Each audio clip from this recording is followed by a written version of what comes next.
দেখো বন্ধুরা, এখানে দুটো জবা গাছ হয়েছে। আমি এই একটা জবা গাছকে তুলে নিয়ে এই টবটায় বসাবো।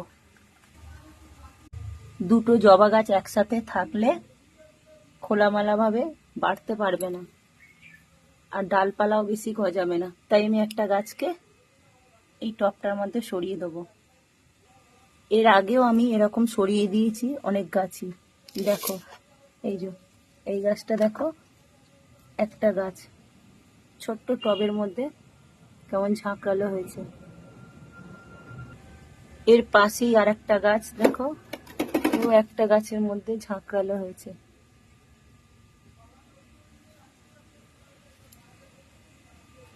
তাই আমি এই দুটো গাছকে সরিয়ে দেবো,